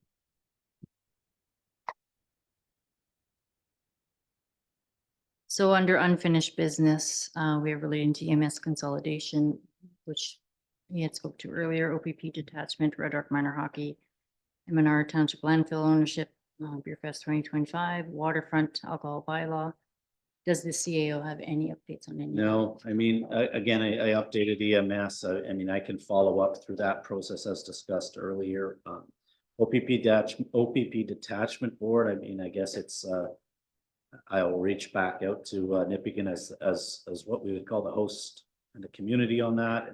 But other than that, there's the rest is just kind of work in progress, or things that we're keeping on our radar at this time. Okay, so as we didn't finish, we need to go back into closed session. Can I have a mover and seconder for motion to go into closed session as the authorities printed in at the beginning of the agenda? Councilor Muir, Councilor Smith, all in favor? Motion's carried at 9 p.m.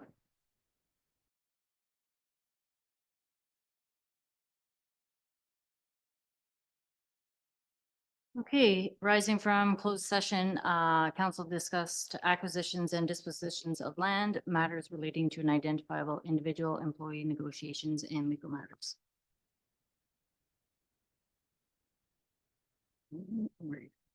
Okay, next item is the bylaw to confirm proceedings of council. May I have a mover and seconder for motion to pass the bylaw? Councilor Brand, Councilor Meir. All in favor? Motion is carried.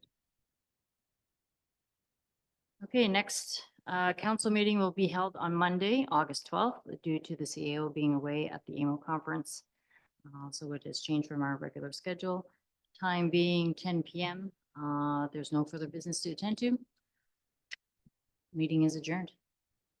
See you in a month.